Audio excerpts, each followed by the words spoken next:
আমাদের সবার প্রাণের দাবি যে গোবিন্দগঞ্জে একটা ইপিজেড হোক, এটাই আমাদের প্রাণের দাবি। সবচেয়ে বড় কথা হলো গোবিন্দগঞ্জ একটা উন্নয়নের মডেল বলা যায়। গোবিন্দগঞ্জ উন্নয়ন একটা মডেল, তার কারণ যদি কোনো সময় কথা হয়েছিল একটা যদি জেলা হয়, এই আমাদের 17টা ইউনিয়নের মধ্যে যদি গাভিয়ার যদি আর কোনো জেলা হয় সেটা গোবিন্দগঞ্জ জেলা হবে। মহিবাগঞ্জ সুগার মিল, এটা গোবিন্দগঞ্জের একটা আলাদা ঐতিহ্য। দুঃখের বিষয় বিভিন্ন কারণে হোক, রাজনৈতিক কারণেই বা যে কোনো কারণে হোক, এই সুগার মিলটা বন্ধের পথে।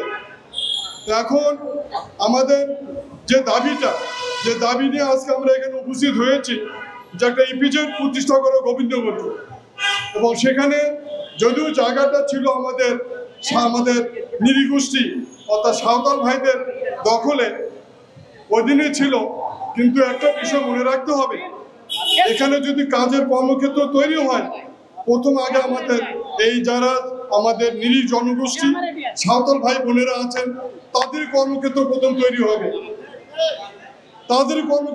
তৈরি হবে, এটা ঠিক। তারপরে যারা আমাদের বেকার ছেলেপেলে আছে তাদের কর্মসংস্থান তৈরি হবে।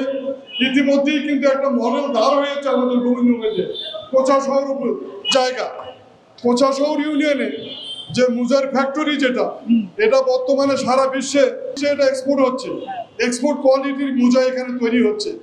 তো তারই ধারাবাহিকতা অনেক কিছু রয়েছে আমাদের গোবিন্দগঞ্জে। এখন আমাদের এই দাবি, ইপিজেডটা যদি প্রতিষ্ঠা হয়, লক্ষ লক্ষ জনগণের এখানে কাজের ক্ষেত্র তৈরি হবে। শুধু গোবিন্দগঞ্জ না, গোটা উত্তরবঙ্গের জেলা কাজের একটা কর্মক্ষেত্র এখানে তৈরি হবে। আমি বক্তব্য দীর্ঘায়িত করবো না।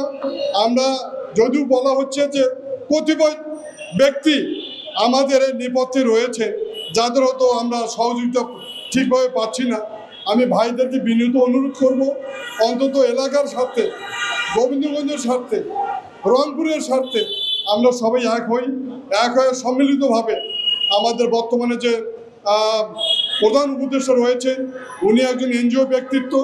আমার দৃঢ় বিশ্বাস আমরা যদি ওনাকে আমরা সম্মিলিতভাবে আমাদের দাবিটা উপস্থাপন করতে পারি, আমার মনে হয় উনি নীতিগতভাবে সম্মত হবেন, এবং আমরা যে দীর্ঘদিনের যে আমাদের দাবি, এটা আমরা বাস্তবায়ন করতে সক্ষম হব। আমরা আজ এখানে উপস্থিত হয়েছি শুধুমাত্র একটি কথা বলার জন্য। আমরা আর তাল বাহানা চাই না। আমাদের সাঁওতাল ভাই বোনদের সঠিক পুনর্বাসন ব্যবস্থা সুনিশ্চিত করার পরে আমাদের গোবিন্দগঞ্জে রংপুর ইপিজেডের বাস্তবায়নের কাজ শুরু করতে হবে। এটি আমাদের অন্যতম দাবি।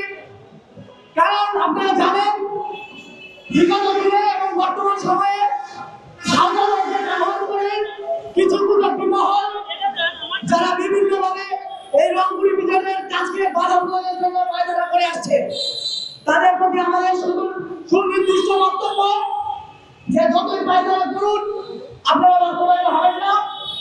সাধারণ মানুষ, সাধারণ সাঁওতাল, তারা আমাদের সাথে রয়েছে। তাদের দাবি একটাই, গোবিন্দগঞ্জে ইপিজেড চাই। ইপিজেড, রংপুর ইপিজেড আন্দোলন চলমান আছে, চলছে আন্দোলন। আমরা এই আন্দোলনে Dhaka university student association of ডুসাকের পক্ষ থেকে সংহতি ঘোষণা করছি।